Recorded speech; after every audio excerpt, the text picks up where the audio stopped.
Hi, and welcome to All About Genealogy. I'm Leslie. And I'm Marie. And we have a video for you today that's a little out of the ordinary, but probably needs to be addressed in at least 50% of families, I think. I would agree with that.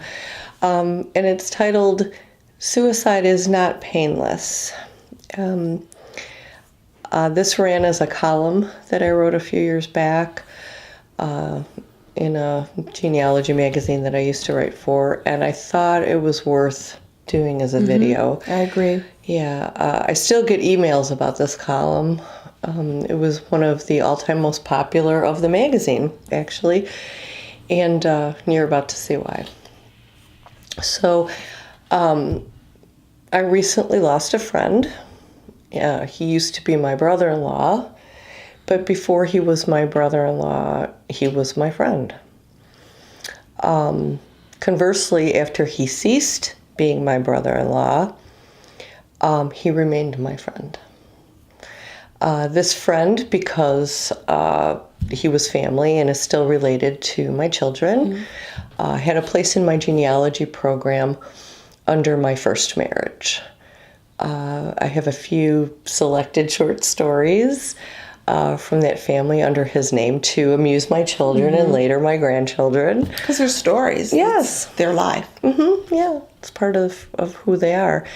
So, the stories are like the times his brothers terrorized the next door neighbors, or on a dare when they walked the ledge outside of the picture window in their BVDs on a dare when he was 8 years old. And yes, 3 boys, no father, and a working mother always equals funny God stories. Bless her. Yes, always equals funny stories.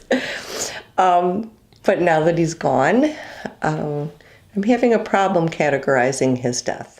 I've always tried to be truthful when relating stories and careful to cite sources who told me those stories or contributed content to the stories.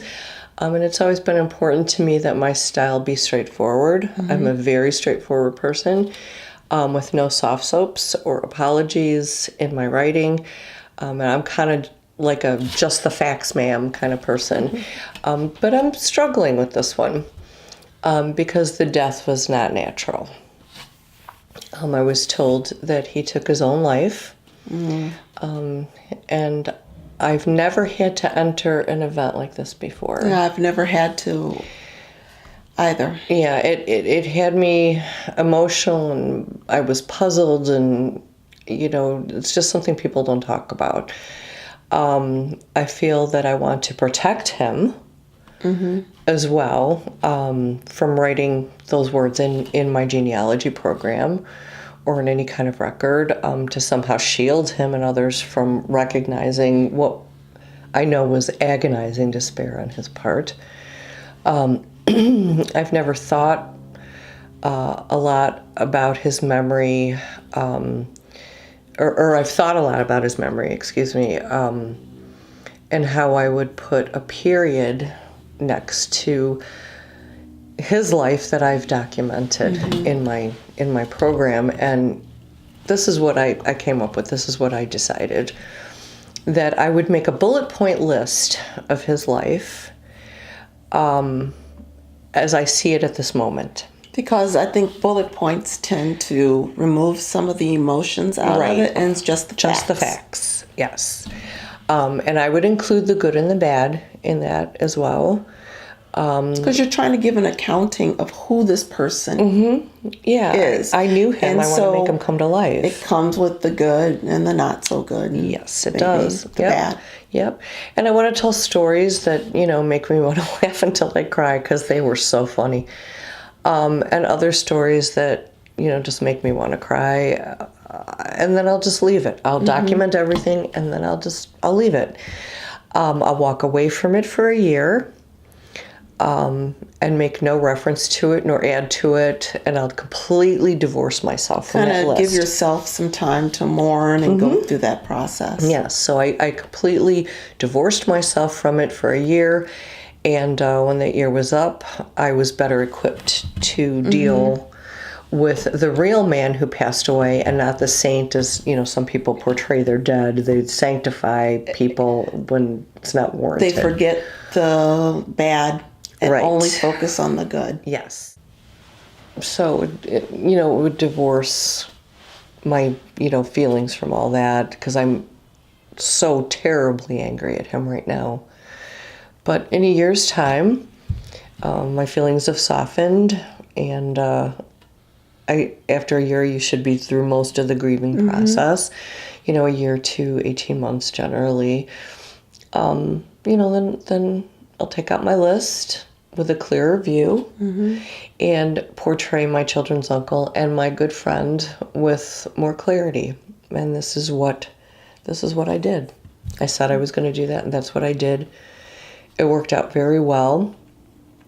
But we're doing this video because it's dawned on me that there's probably a lot of whispered about situations that are just as hard as this one. Things that, as genealogists, we need to think about and figure out, for our own personal situations. But I'd like to hear from any of you who have faced these situations. How did you handle it with regard to entering information into your tree? Did you enter the details? Did you mention the S word at all? Did you just plainly document a death date, omitting, any details of what happened? And is this something that's easier to document from a distant ancestor as opposed to a contemporary? Or another relative that you've actually known.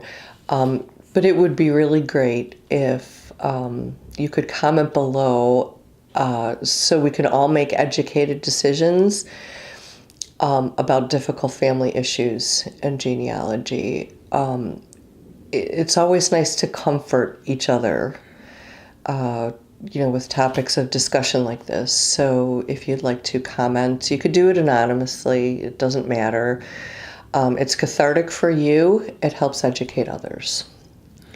Definitely. So thank you for listening to that. Thank you. And remember, if you don't have source citation, It's not genealogy. So make sure you click thumbs up, subscribe, hit the bell, and all that nice stuff, and you'll know when we put up a new video. and please comment. Thank It's you. important. Yeah, it's important. Thank you.